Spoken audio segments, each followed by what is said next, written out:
ஆமாப்பா, தற்குறி தான். இந்த லாஸ்ட்டாக ஒரு 8 months ஒரு ட்ரெண்டை செட் பண்ண ட்ரை பண்ணாங்க. டிவிகேக்கு யார் யாரெல்லாம் சப்போர்ட் பண்ணுறாங்களோ, விஜய்க்கு யார் யாரெல்லாம் சப்போர்ட் பண்ணுறாங்களோ, விஜய் ஃபேன்ஸாக இருக்கிற யார் யார் சப்போர்ட் பண்ணுறாங்களோ அவங்க எல்லாருமே தற்குறி. சும்மா லாஜிக்கே இல்லாமல் தற்குறி. அவங்க என்ன படிச்சிருக்காங்க, எங்கே ஒர்க் பண்ணுறாங்க, அவங்க பேக்ரவுண்ட் என்ன, இதெல்லாம் கிடையாது. அவங்க விஜய்க்கு சப்போர்ட் பண்ணால் அவங்க தற்குறி. ஏன்னா அவங்களுக்கு அரசியல் புரிதல் இல்லை, அவங்க பேக்ரவுண்ட் என்னன்னு தெரியல, எத்தனை பெரிய எக்ஸ்பீரியன்ஸ் இருக்குது அவங்களுக்கு, ஒன்றுமே தெரியாது, வந்து என்ன பண்ண போகிறாங்க, அந்த மாதிரி இருக்கிறவங்களுக்கு சப்போர்ட் பண்ணால் நீங்கள் தற்குறி. அந்த மாதிரி ஒரு லேபிள் செட் பண்ணலான்னு ட்ரை பண்ணாங்க. ஆனால் எல்லாத்தையுமே அதை திட்டமிட்டு செஞ்சது இல்லை.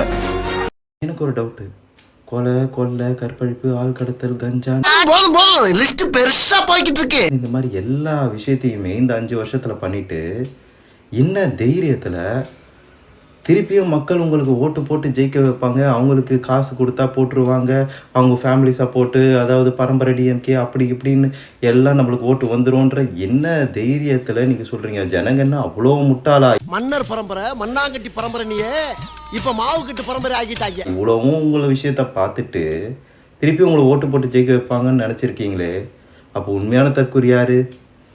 நீங்கள் தானே.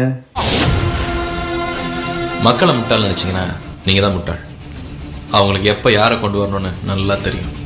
ஆனால் ஒன்று, இந்த டிவிகேக்கு தற்குறி கூட்டம்னு பேர் வச்சார் தெரியுமா ஒருத்தர்? அவர் ஆள் அட்ரஸே காணும் நேற்றுலேருந்து.